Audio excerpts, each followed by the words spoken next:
All of you. आज का हमारा टॉपिक है डिमेरिट्स ऑफ इंडियन स्कूल्स। ठीक है, डिमेरिट्स बतानी है और उनके सुजेशंस देनी है स्कूल की डेवलपमेंट के। ठीक है, तो उसके सुझाव और डिमेरिट्स। सबसे पहले हम आज करेंगे डिमेरिट्स। डिमेरिट्स देखिए कि वैसे तो स्कूल देखिए सबके लिए ज़रूरी है। जब बच्चा बड़ा हो जाता है, अपनी लायक हो जाता है, तो 2.5-3 साल का, तो उसके लिए जो स्कूल की संस्था है बहुत ही अर्जेंट होती है, ज़रूरी होती है स्कूल जाना हर बच्चे के लिए। लेकिन स्कूल में कुछ डिमेरिट्स अवगुण मतलब होते हैं जो हमारे लिए थोड़ा बेनिफिशियल्स नहीं होते, तो हमें इसको दूर भी करना चाहिए। तो सबसे पहले जो हमारे सामने अवगुण आते हैं, इसके डिमेरिट्स आती हैं, दोष आते हैं जो स्कूल्स के, उसके बारे में बात करेंगे। अलौकिक तांत्रिक स्वरूप, अलोकतांत्रिक। देखिए वैसे तो हम क्या हैं, हमारा भारत क्या है, लोकतांत्रिक देश है। तो हमने भारत में लोकतांत्रिक समाज को स्वीकार किया है। इसके अकॉर्डिंग क्या है कि विद्यालयों में सभी मतलब स्वरूप में लोकतांत्रिक ही होना चाहिए। लेकिन हमारे विद्यालयों का स्वरूप अभी भी लोकतांत्रिक नहीं है, क्योंकि बच्चे को वही जो वहाँ अपने ढंग से ही बच्चे को पढ़ाया जाता है, सिखाया जाता है। बच्चे को अपनी रुचियों के अकॉर्डिंग मतलब ऐसा नहीं है, पढ़ने की स्वतंत्रता है कि जिस चीज़ में इंटरेस्ट है वही बच्चा पढ़ेगा, नहीं। तो आज भी क्या है, हम अंग्रेजी शासन को बनाए हुए हैं। वहाँ पर अभी भी हमारी जो स्कूल्स में सब्जेक्ट हैं वो बच्चे के इंटरेस्ट के अकॉर्डिंग ऐसे नहीं होते। सेकंड पॉइंट है बच्चे की उपेक्षा। देखिए अगर हम आज भी मानते हैं तो मनोवैज्ञानिक शिक्षा का प्रमुख उद्देश्य क्या है, बच्चे केंद्र जो बिंदु है वो बच्चे को मानने पर ही बल देता है कि बच्चा ही केंद्र बिंदु माना गया है, बच्चे के अकॉर्डिंग ही शिक्षा दी जाए। परंतु जो भारतीय विद्यालय है वहाँ पर बच्चे की अपेक्षा विषय वस्तु को अधिक महत्व दिया जाता है। ठीक है, तो अध्यापक क्या है, बच्चे की रुचि और जो वहाँ उनका मानसिक स्तर है, उनकी क्षमता है, उस पर कोई ध्यान नहीं देता।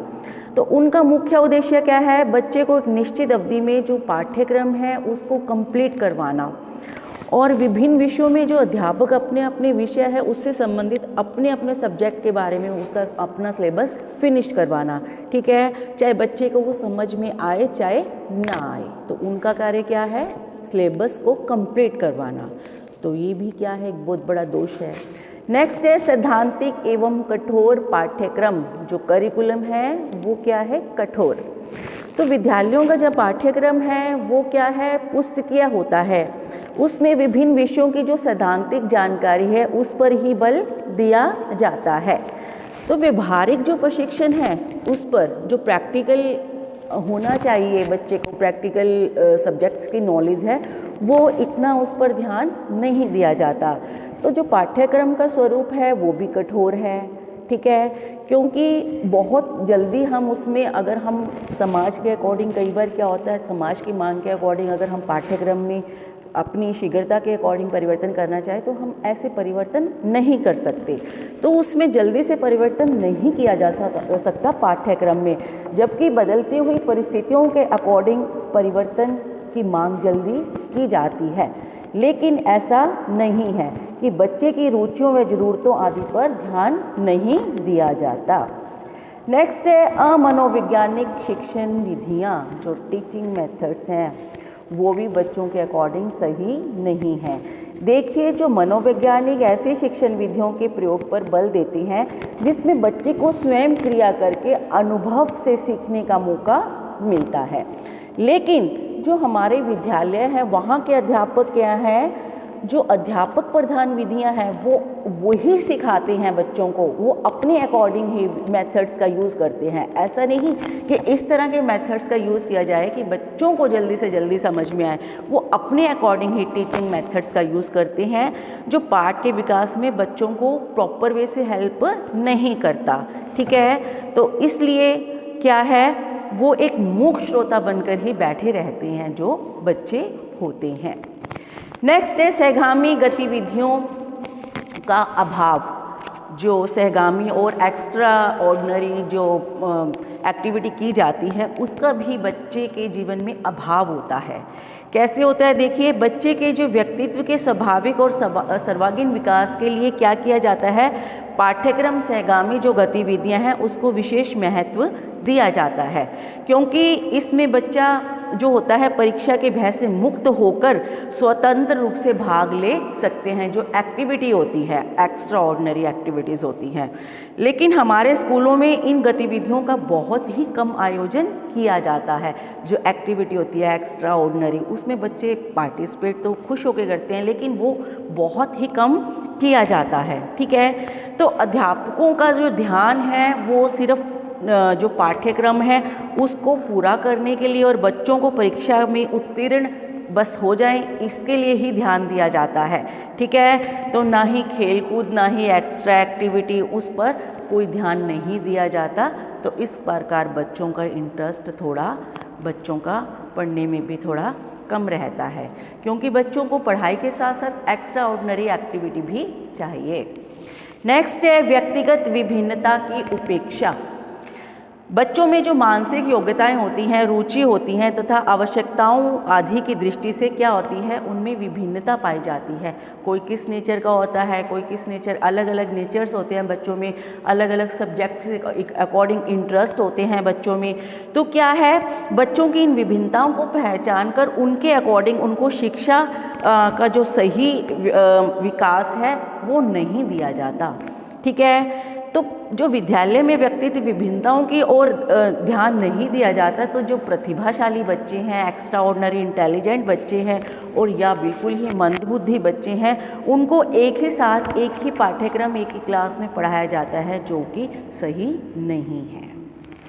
नेक्स्ट पॉइंट है समुचित व्यावसायिक शिक्षा का अभाव। देखिए, अगर हम कहते हैं तो हमारे विद्यालयों में व्यावसायिक शिक्षा दी जाती है। ठीक है, और यह कितनी सार्थक व उपयोगी होती है यह तो आप लोग जानते ही हैं। तो साधनों तथा प्रयोगशाला आदि के अभाव में जो व्यावसायिक शिक्षा है वो शिक्षा केवल सैद्धांतिक बनकर ही रह गई है। तो इसलिए जो व्यवहारिक शिक्षा है, प्रशिक्षण है, उसके बिना उसकी कोई उपयोगिता नहीं है। ठीक है बेटा। नेक्स्ट है, कई बार क्या होते हैं, अयोग्य अध्यापक जो टीचर्स होते हैं वो सही नहीं होते। तो जो हमारी विद्यालयों में कार्य करने वाले कुछ अध्यापक होते हैं वो इस दृष्टि से कई बार क्या होता है, अयोग्य नहीं है कि उनके पास आवश्यक डिग्रियों का अभाव है। ठीक है, इसलिए नहीं, लेकिन अयोग्य वे इस दृष्टि से हैं कि उनकी जो भी शिक्षण कार्य में कोई इंटरेस्ट नहीं है, कोई रुचि नहीं है। तो वे अध्यापन को अपनी अन्य नौकरियों जैसा ही मानते हैं कि चलो कोई बात नहीं, टीचर बन गए हैं तो टाइम पास करा लेंगे, हम थोड़ा बहुत पढ़ा लेंगे। तो इस प्रकार जो व्यक्ति जो ट्यूशन शिक्षण करना होता है, उनका जो मुख्य लक्ष्य ही रह जाता है सिर्फ बच्चों को ट्यूशन पढ़ाना और अपनी कमाई करना। तो ऐसे अध्यापक जो बच्चों के साथ साथ न्याय कर पाएंगे, इसमें संदेह नहीं है। ठीक है। नेक्स्ट है अमनोवैज्ञानिक व दूषित वातावरण।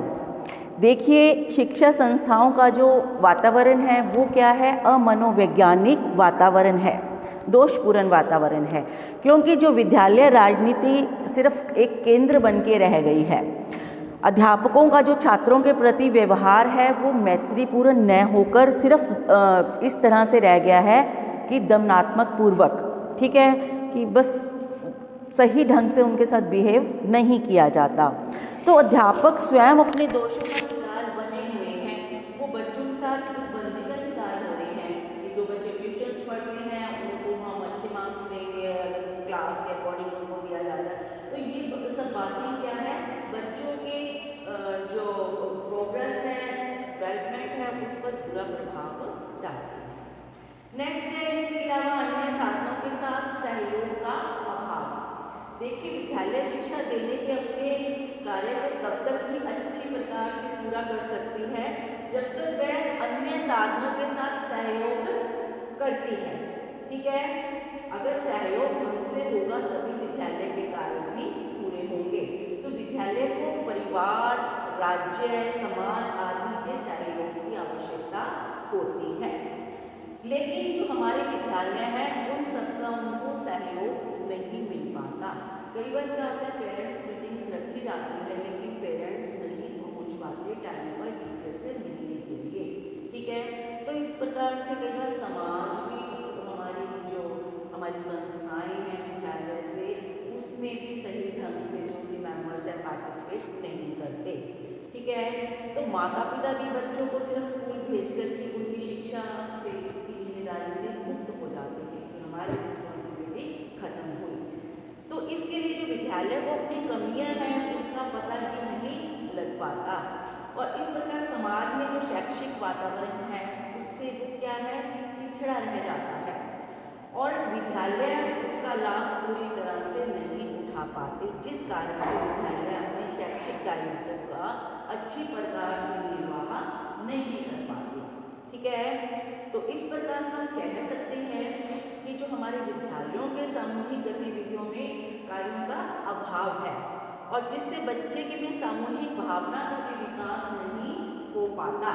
तो इसलिए विद्यालयों में भौतिक सुविधाओं की भी कई बार कमी देखी जाती है।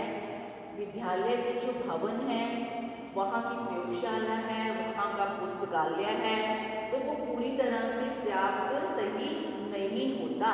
तो इस प्रकार बच्चों को भी कई कमियों का जो होता है वो उठानी पड़ती है अपनी डेवलपमेंट में, विकास में। तो कई बार क्या होता है, कई जगह ब्लैक बोर्ड की व्यवस्था भी नहीं होती, सीटिंग की व्यवस्था नहीं होती, जो रोशनी है, खिड़की दरवाजे वो भी सही ढंग से नहीं मतलब व्यवस्था की गई होती उनकी। तो इस प्रकार बहुत सारी चीज़ें हैं जो बच्चे की प्रोग्रेस को रोकती है। तो अगर हम देखते हैं कि जो हमारे उपयुक्त दोष हैं, उन दोषों के कारण हमारी शिक्षा है हमें विकास के स्थान पर हमें पतन की ओर ले जा रही है। लेकिन जैसा कि अगर हम देखते हैं, H.G. वेल्स जी ने कहा है, यदि आप चाहें, यह जानना चाहते हैं कि हमारी पीढ़ियाँ पहाड़ी नदियों के वेग की भांति विनाश की ओर क्यों बढ़ती जा रही हैं, तो आप किसी गैर सरकारी स्कूल को ध्यान से देखिए। और क्या कहा है कि H.G. वेल्स के अकॉर्डिंग यह बात इंग्लैंड के स्कूलों में के बारे में कही थी। क्या कही थी कि भारत में यह सरकारी व गैर सरकारी सब प्रकार के विद्यालयों में कहा जा सकता है इस बात को। तो प्रश्न यह उठता है कि इन्हें शिक्षा प्रणाली जो प्रभावी है वो कैसे साधन, इसके प्रभावी साधन के रूप में बनाया जाए। ठीक है बेटा, तो इसके लिए हमारे विद्यालय को शिक्षा का एक प्रभावशाली साधन बनाने के लिए क्या है, कुछ सुझाव दिए गए हैं जो कि हमें इसको प्रभावशाली बनाया जा सकता है। ठीक है बेटा, तो इसके सुझाव क्या हैं, देखिए अगर हम आज पूरी तरह से हम थोड़े से पॉइंट्स कर लेते हैं इसके सुजेशंस के, बाकी हम कल करेंगे। जो थोड़े से सुजेशंस हैं वो कर लेते हैं। सबसे पहले क्या है, विद्यालय का स्वरूप क्या होना चाहिए, प्रजातांत्रिक। देखिए प्रजातांत्रिक जीवन की एक शैली क्या है कि जीवन के प्रत्येक क्षेत्र में क्या है, राजनीतिक जो प्रजातंत्र है वो कई बार सफल भी नहीं हो सकता, लेकिन उसको सफल बनाने के लिए हमें प्रयास करने चाहिए। तो विद्यालयों का स्वरूप भी क्या होना चाहिए, पूरी तरह से प्रजातांत्रिक होना चाहिए, और विद्यालय से जुड़े प्रत्येक व्यक्ति को एक परिवार का सदस्य समझना चाहिए कि उससे जो भी संबंधित समस्याएं हैं उसका समाधान मिलजुल कर करना चाहिए, और सही वातावरण होना चाहिए जिसमें बच्चे अपनी अध्यापक स्वतंत्रता अनुभव कर सकें। ठीक है, जिसमें बच्चे व अध्यापक दोनों ही स्वतंत्रता का अनुभव कर सकें। नेक्स्ट है पाठ्यक्रम लचीला और क्रिया प्रधान होना चाहिए। देखिए पाठ्यक्रम में समय समय पर व्यक्ति व समाज की आवश्यकता के अनुसार परिवर्तन होते रहने चाहिए। तो उसमें केवल सैद्धांतिक जो विषय है वो ही सामग्री ही ना हो, बल्कि जो प्रैक्टिकल्स बच्चों को सिखाया जाए वो भी उनको करके सीखने के भी अवसर प्रदान किए जाए। नेक्स्ट है मनोवैज्ञानिक शिक्षण विधियाँ। वहाँ अगर हम देखते हैं तो छात्र प्रधान शिक्षण विधियों का प्रयोग ही किया जाना चाहिए। करके सीखना, अनुभव द्वारा सीखना, ये सर्वोत्तम विधियाँ हैं। और अगर हम देखते हैं तो इन्हीं पर आधारित प्रोजेक्ट मेथड, समस्या समाधान, डॉल्टन विधि आदि का प्रयोग किया जाना चाहिए। तो अध्यापक पाठ के विकास में बच्चों का अधिक से अधिक क्या है, सहयोग प्राप्त करने का प्रयास करना चाहिए। नेक्स्ट है सहगामी प्रति गतिविधियों का आयोजन। अगर हम देखते हैं कि जो विद्यालय जीवन की जो एक रास्ता है उसको दूर करने के लिए हमें बहुत सारे ऐसे प्रतिनिधि समय समय पर विभिन्न प्रकार की गतिविधियों का भी आयोजन किया जाना चाहिए, क्योंकि इस प्रकार जो हमारे सामने स्कूल्स में प्रदर्शनियां लगाई जानी चाहिए, खेल कूद में बच्चों को पार्टिसिपेट होना चाहिए, उनके लिए अरेंजमेंट्स होना चाहिए, भाषा वाद विवाद, कविता, जो पार्ट कॉम्पिटिशन्स होते हैं और भी एक्स्ट्रा ऑर्डिनरी जो एक्टिविटीज हैं, वो सब पर प्रतियोगिताएं स्कूल में टाइम टाइम पर करवाई जानी चाहिए। और क्या है, श्रमदान जो कैंप्स होते हैं वो भी लगाए जाने चाहिए। तो बच्चों को इस अपनी रुचियों का विकास करने और क्षमताओं के अभिव्यक्ति के अवसर टाइम टू टाइम देते रहने चाहिए। नेक्स्ट पॉइंट है योग्य अध्यापकों की नियुक्ति।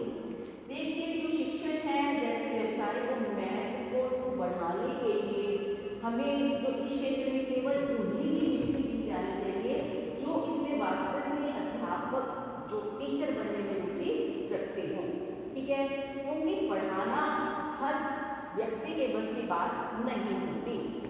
तो कहा भी गया है, अगर हम कहते हैं यह बात कही भी गई है, teaching is not everybody's cup of T, ठीक है, कि उन्हें अपने विषय का जो विशेषज्ञ है तथा बाल जो मनोविज्ञान का ज्ञाता है वो भी होना चाहिए।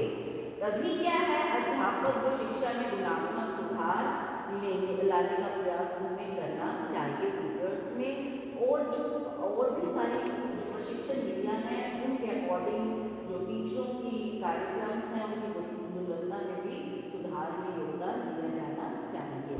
ठीक है, तो ये कुछ पॉइंट्स करे हैं, बाकी हम कल करेंगे पॉइंट्स। आज के लिए